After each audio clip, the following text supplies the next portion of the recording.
الجماهير السورية عم تسأل ليش روني بردغجي وكتير من اللاعبين اللي عندهم أصول سورية ما عم تجي على المنتخب، وفي منهم اللي بيجي وبيغير رأيه. وللحديث أكتر معنا ميشيل سعد، عضو سابق بلجنة اللاعبين المغتربين بسوريا. كابتن ميشيل، كيفك؟ شو الأخبار؟ منور معنا ببلينكس اليوم. يسعد اوقاتك واوقات كل متابعي بلينكس، وشكرا على التواصل معتصم. واتمنى اول شيء لك الخير ولكل الناس والعاملين والناس اللي عم تتابع بلينكس كل الخير يا رب. حضرتك كنت مستلم ملف اللاعبين المغتربين ل3 شهور وبعدها استقلت. انا ما استلمت، انا كنت جزء من منظومة عمل لجنة اللاعبين المغتربين. تواصل معي عن طريق اخ صديق اسمه يعقوب مقسي، ممكن تفيد بهذا الملف، بتحكي انجليزي، موجود باوروبا، بتعلق على الدوري الايطالي، ممكن تفيدنا بامور فنية. ووقتها انه بساعد بالملف قلت ليه لا، وبعدها شفت العجب واستقلت. مو بسبب الاخ يعقوب، بالعكس الزلمة كتير ممتاز، ولكن مشكلة بعض السياسات الموجودة باتحادات كرة القدم السورية، ولهلأ موجودة على فكرة ما تغيرت، وطريقة تفكير الإداريين والمدربين اللي بصراحة بتحس في البعض منهم ما بدهم هذا لا، ما بدنا هذا الشيء اللي اسمه لاعب مغترب أو لاعب محترف. مع انه هذا الشيء اللي عم ينجح هلا المنتخبات العربية. هل تم استدعائه لروني بشكل رسمي للمنتخب ولا لا؟ روني بردقجي لا، ما تم استدعائه، ما تم اعطاء دعوة رسمية لروني بردقجي. روني بردقجي كان من الاسماء، انه لما كان قبل ما يطبق او يوصل ل 16 سنة كان بوقتها بنادي كوبنهاجن، انطرح اسمه انه واحد من الخيارات اللي لازم يتم التواصل معه.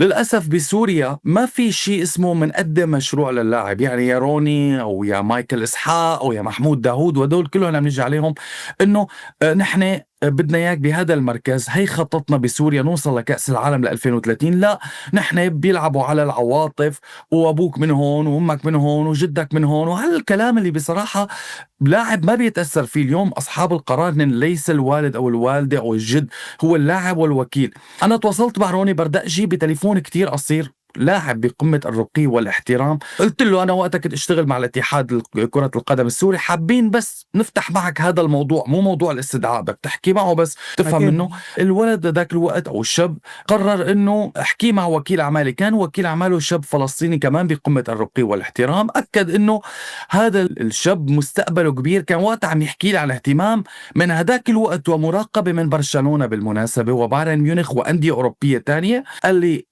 تركيزه حاليا فقط على كرة القدم، لا على المقابلات ولا على هالمنتخب. حاليا هو مولود بالسويد، رح يضل يلعب بالفئات العمرية بالسويد بعد المنتخب الأول. هذا كلام مختلف، يعني شوف العقلية الاحترافية بتبينك للاعب من وين. برجع بقول اليوم هيك لاعب ما كان لازم تطلب من شخص مثلي حتى يتواصل معه. وين المدرب؟ هذاك لاعب اليوم لو بترجع الزمن لورا، أنا بقول المدرب يحمل حاله بالطيارة يروح يلتقي مع روني، ما شخصية. يكون عنده مشروع واضح. اصلا تأهل لكأس العالم، حننافس على بطولة آسيا. وروني اصلا عنده انترفيو بيقول انه هو ما رح يمثل غير السويد. هل هذا الموضوع يعني انطرح وانت عم تحكي معه ومع مدير اعماله؟ بالفئات العمرية هذاك الوقت صحيح. بالنسبة للمنتخب الأول كان من المبكر وقتها من الوكيل أعمال. روني ما حكى ولا كلمة بصراحة. روني قال تركيز على كرة القدم، هدول المواضيع بتحكي فيهم مع الوكيل باختصار. هلأ وكيله مختلف، وكريستيان إميل وكيل معروف جدا في أوروبا. هذاك الوقت قال الوكيل هو بده يلعب مع المنتخبات العمرية بالسويد. أنا شفت هذا التصريح اللي عم تحكي عليه، ولكن بهداك الوقت لسه ما كان في شيء محسوم بشكل نهائي. ولكن ما في مشروع بمنتخب سوريا، أنت ما في لا تواصل معه بشكل جدي من أي من المدربين. ما في مدرب راح سافر والتقى معه، كلها عبارة عن ناس بتحب منتخب سوريا. بعدين أنا حسب اللي فهمت تتواصل مع أقرباء للاعب. لا، قريب اللاعب ما بيفيدك. اليوم بدك تتواصل معه ومع وكيله عن طريق المدرب وتقدم له مشروع فني. نحن كنا عم نلعب، عم بحكي على الاتحاد كرة القدم السوري، على العواطف. والعواطف شفنا لوين أخذتنا مع بقية اللاعبين وكيف انسحب جزء كبير منهم من المنتخب السوري اليوم. انت بتتوقع انه لو كان في مشروع واضح هذاك الوقت كان ممكن روني هو عمره 16 سنة يجي يلعب فريق اول بسوريا؟ بستبعد، ولكن ما فيني اقول هذا الشيء مستحيل. لو تقدم لهم، لو شاف الاهتمام من المنتخب من المدرب المدرب كل اسبوع في تواصل معه. هيك صارت مع اغلب اللاعبين على فكره اللي بيمثلوا منتخبات افريقيه كبيره اليوم على حساب منتخبات مثل فرنسا. وانا سمعان اكثر من قصه وعندي علاقات مع مدربين دربوا ولا يزالوا يدربوا منتخبات افريقيه جيده. هيك بتنبنى المشاريع والعلاقات. كويس انه تم التواصل معه بسن مبكره، ولكن المدرب لازم يروح يسافر. عندك مدرب اليوم اسباني يروح على السويد يلتقي بلاعبين مثل روني يبني معهم علاقات. على المدى الطويل ممكن هذا اللاعب يحس انا مالي فرصه بمنتخب السويد، ما رح اخذ فرصه اساسيه. هيك على فكره بتتغير المشاريع او وجهات نظر اللاعب. موضوع انه ممكن كان يمثل سوريا من قبل او لا، طبعا انتقاله لبرشلونه اكيد صعب، ما رح نضحك على بعض، صارت فرصته مع منتخب السويد اعلى.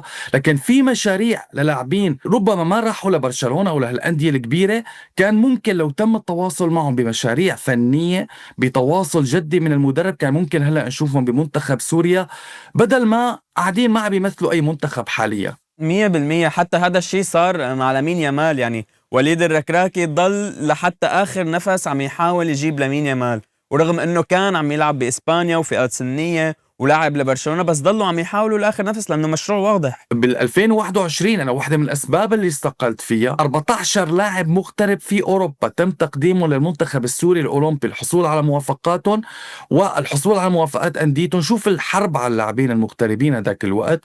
بيبدأ المعسكر أصلا ما بيبعتوا لهم الدعوات، ما يعني اللاعب عطى موافقة، الأندية عم تستنى هدول اللاعبين يطلعوا من المنتخب بيبعتوا لهم الدعوة بعد ما تبلش المعسكر. فأنت هون اليوم أنا حسيت وقت عم ضيع وقتي فاستقلت ومشيت، وما عاد عندي استعداد اتعامل مع الملف اللاعبين المغتربين. المشكلة بالتنظيم بالمشروع نفسه، انه ما بيكون في شيء واضح. لا، في اكثر من مشكله. اللاعبين المغتربين رح احكي لك اياها ببساطه احمدي.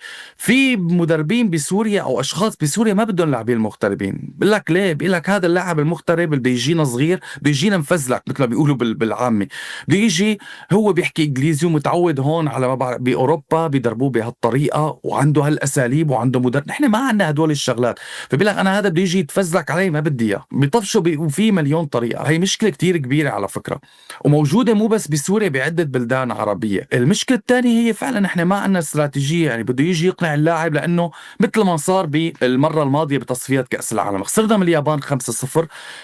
المشروع اللاعبين المغتربين بيعوم اتحاد كرة القدم، بيعطي شعبية بالشارع. فيلا خلينا نتحرك على اللاعبين المغتربين. راحوا ركضوا ورا فلان وعلان وفلان وعلان، وربما تم دفع مصاري لوكلاء بعض هدول اللاعبين ليجوا على منتخب سوريا. هذا الموضوع لا يمكن تأكيده بشكل أكيد ولا الكل طبعا، ما في دخان بلا نار. فأنت اليوم لما عم تقنع لاعبين بهذا الأسلوب، طبيعي انك بعضهم اليوم تشوف ما بقى يجوا لما المصاري انتهت، لما هدول الاشخاص المرتبطين بهذا المشروع راحوا. فانت كان المشروع له علاقه بتعويم اجنده وليس منتخب، وهي النتيجه الحتميه لعدم وجود اكثر من 90% من المغتربين اللي اجوا ما عادوا اجوا هلا اليوم على منتخب سوريا. والمشكله الثالثه مثل ما عم اقول لك هي موضوع ما في مشروع تقديم. يعني اليوم للاعب تيجي تقنعه ليش يجي يمثل منتخب سوريا، ما في هذا التواصل بشكل دوري. اغلب اللاعبين المهمين اليوم ما رح يقتنع معك من اول تليفون او من اول جلسة. اعتقد بدك مرات مشروع وتواصل بطريقة استراتيجية بين سنة ل3 ليقتنع اللاعب، خاصة عم تحكي عن اللاعبين مثل محمود داوود، هلا جابرييل كنت بدي سارة، اجي اقول لك انه محمود داوود من اللعيبه اللي اجت مره وبعدين غير رايه وما رجع اجى مره تانية. ليش هالسبب صار؟ انه ليش ما غير رايه؟ شو شاف حتى ما غير رايه؟ الولد الشاب قال ايه لمنتخب سوريا، عطوه وعود باشياء.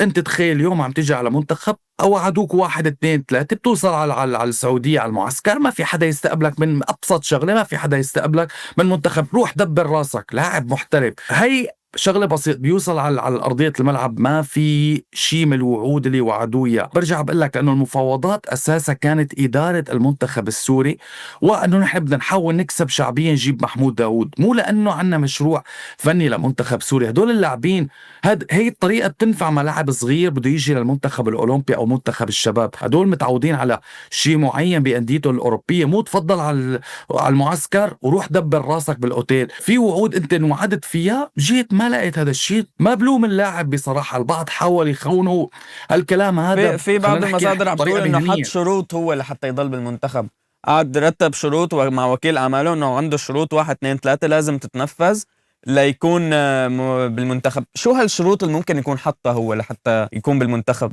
حط شروط. تمام، انت لما عم تفاوض شخص او لاعب او مدرب حط شروط. طيب انت ليش قبلت بهالشروط وجبته على المنتخب؟ اذا هاي الشروط ما بتناسبك، لنفترض مثل ما الرواية اللي طلعت، انا بقول له لا، انا كمدير منتخب بقول له انا هذا البيت الداخلي لمنتخب سوريا، هذا معسكر منتخب سوريا، انا هذا نظامي الداخلي، بتجي اهلا وسهلا، ما بتجي القرار لك كمان نحترمه.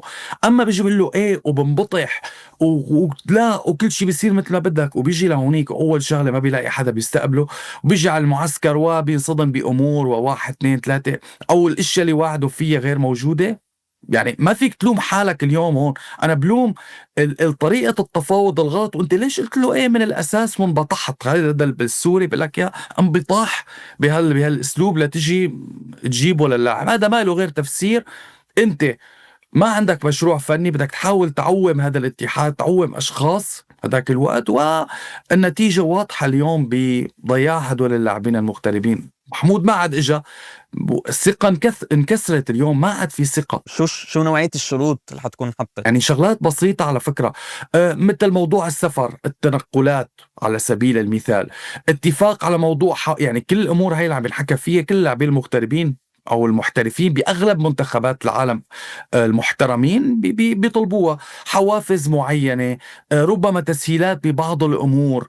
عرفت كيف؟ مو أكتر، ممكن بعض الأحيان بعض اللاعبين يطلب مدرب لياقة خاص فيه يكون موجود. ما أنا شروط تعجيزية. إذا كان في شرط تعجيزي مثل ما كان في إشاعات على وسائل الإعلام السورية، أنا برأيي لو كانت هي الشروط حقيقية، أنا ما فيني أعقب على هذا الموضوع، اللاعب هو اللي لازم يحكي عنها. إدارة المنتخب السوري أو مدرب منتخب سوريا هذاك الوقت كان لازم يقول ستوب، أنا هذا الشيء ما برضى فيه. لو كان في هاي الشروط اللي عم بينحكى فيها انه ما بعرف بادي جارد وما بعرف شو، من هذاك الوقت انت بتقول لا، مو لما بتجيبه على المعسكر بتفرض عليه مثل ما بيقول لا لازم انت هذا يمشي. طب انت ليش وافقت عليه من الاول؟ 100%. انا هون بقول هون المشكله، مو المشكله بالشروط اللي عم ينحكى عليها، وكل اللاعبين بتحط شروط على فكره لراحتها، مو شروط تعجيزيه. في كان مشاكل مع هيكتور كوبر، انه هيكتور كوبر شخصيته قوية وهالحكي، وما رضي بالشروط اللي حطها محمود داود. يطلع هيكتور كوبر يجاوب على هذا الموضوع، ولكن هيكتور كوبر ما اشتبك مع لاعب بكل أمانة. المشكلة بسوريا ما أنا بالمدرب، بإدارة المنتخب دائما اللي عم بتصير. حتى وقت صار مشكلة عمر خريبين، عمر السومة، لاعبين تانيين، ما كان عم ينحكى انه نادرا لتسمع انه كان في مشكله بين مدرب ولاعب بتصير، بس دائما المشكله كل الناس بتشتكي اداره منتخب سوريا.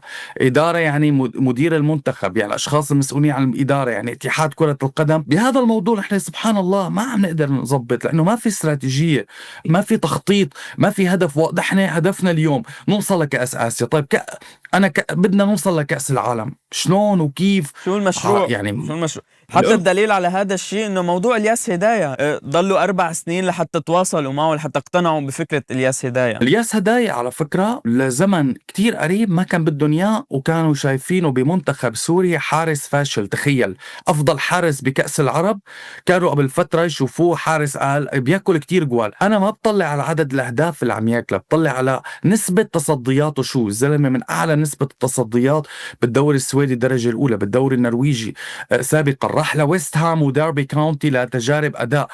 الانجليز ما نوجد بان ليجيبوا حارس مثل الياس هدايا ياخدوه على ويست هام ويعملوا له تجربه اداء ويلعبوه ضد شين لونغ وضد ساوثهامبتون وبلاك بيرن. بسوريا كان لا، عنا افضل منه في الدوري المحلي وضلوا يكذبوا عليه. وانا لو كنت بوجه تحيه لوالده، يمكن انا لو كنت محل والد الياس هدايا لكنت مستحيل خليه يروح لمنتخب سوريا. 3 سنين من الاشاعات والكذب وكان انسان وطني، بوجه له تحية. ونفس الكلام عن الياس، وبالنهاية راح لمنتخب سوريا وبرأيي أثبت للكل أنه يستحق. وكل ما أقيل عنه كان عبارة عن إشاعات، حسبي الله ونعم الوكيل. شو قصة جابرييل سار؟ هل هو عم يتوجه له دعوة ولا شو قصته بالضبط؟ جابرييل سارة ما في دعوة رسمية، لا. جابرييل سارة عم يحاولوا يقنعوه بتمثيل منتخب سوريا. ومعه جنسية هو ولا لا؟ لا، هو جنسية سورية ما معه. هو الأصول من الطرف الأب بحسب قانون الفيفا، الجد أعتقد عنده أصول سورية، وفي كتير سوريين موجودين بالبرازيل، ففي محاولات لإقناعه بتمثيل منتخب سوريا بحال فقد فرصة بتمثيل منتخب البرازيل. مهمة صعبة، بتعرف خط وسط البرازيل فيه كتير خيارات. هل المشروع كيف عم بيصير بهاي الطريقة؟ أعتقد لازم يصير في تحرك أكتر كمان هون من اتحاد كرة القدم يعطي صلاحيات للمدرب. أنا عم بسمع في ناس مجتهدين عم بيحاولوا يتواصلوا مع والد اللاعب ويعطيهم ألف عافية، لكن هيك لاعب بدك المدرب يتواصل معه كل أسبوع، يروح يشوفه مرة بالشهر، يعطيه هذا الحافز وهذا الاهتمام ليجي. لهلأ هذا الشيء غير موجود. قبل ما أنت توصل لموضوع الاستدعاء بدك تقنع اللاعب بمشروع أو تقنعه بتمثيل منتخب سوريا، وهن لسه مثل ما بيقولوا بالإنجليزي لسه بيبي ستيبس بهذا الموضوع، لساتنا بأول الخطوات. كمان حتى إذا رحنا لعمار رمضان، عمار رمضان كل أسبوع عم بيتألق وكل أسبوع عم نشوف أداؤه القوي، بس كمان بأغلب المعسكرات ما عم بيكون موجود. شو الأسباب إنه نحن ما عم نجيب هاللعيبة اللي بتتألق دائما بالدوريات برا؟ يعني شو الفكرة؟ كمان محاولات تطفيش. في أنا عامل مقابلة مع عمار وحاكي مع عمار بيحكي شغلات غريبة عجيبة. هذا الحكي طبعا قبل 4 أو 5 سنوات. ما بدهم عمار رمضان كان بمنتخب سوريا رغم أنه كان بيلعب بأوروبا بناشئي اليوفي، بيحارب من أجل المنتخب. سبحان الله، أي لاعب موجود برا متعود على أساليب برا بيحكي على الشيء الغلط. أنا برأيي عمار إنسان صريح. في تخوف من إدارة المنتخب من هدول اللاعبين كان، ولهلا بعتقد لا زال هذا الموضوع، خاصة بالفئات العمرية أكثر من المنتخب الأول. إذا عرض عليك هذا الملف مرة تانية بتقبل فيه بصلاحيات كاملة؟ خليني أقول أبدا أبدا، لأنه أنا اليوم ماني الشخص المؤهل. أنا زلمة ساعدت بلدي، لكن بدنا نحكي عن شخص مؤهل. ملف اللاعبين المغتربين لازم يستلموا أولا مدرب المنتخب الأول وكادره، هن يلاحقوا اللاعبين، هن يتواصلوا معهم. اللاعبين الشباب مساعد المدرب هو يروح يقنعهم بطريقة فنية، يشاهدهم على أرضية الملعب. بعد كل جول بعد كل أسيس يصير في تواصل. ماتياس فارغاس، محمود داوود، غيره من اللاعبين، جابرييل سارا، هدول يتم التواصل معهم من المدرب المنتخب الأول، بالإضافة لشخص إداري يتقن اللغات، يكون هو صلة الوصل بين المدرب وبين اتحاد كرة القدم. نتمنى هذا الشيء يصير. شكرا لك ميشيل، اليوم نورتنا وكان حديث كتير ممتع معك، يعني لا يمل منه. أنا بالعكس انبسطت بالحديث معك، وشكرا لك وللطفك ولأسئلتك الحلوة. إن شاء الله لما نعمل مقابلة تانية ما نرجع نحكي بنفس هاي الأغلاط، لأنه نفس الكلام اللي حكيته بال2021 اليوم 2026 عم يتكرر. إن شاء الله بعد كم مرة لما نحكي بنجاح، كيف نجح ملف اللاعبين المغتربين، مو كيف عم يفشل ومكملين على خط طجة لعبة. نتمنى هذا الشيء. شكرا كتير لك ميشيل، كنت معنا اليوم ببلينكس.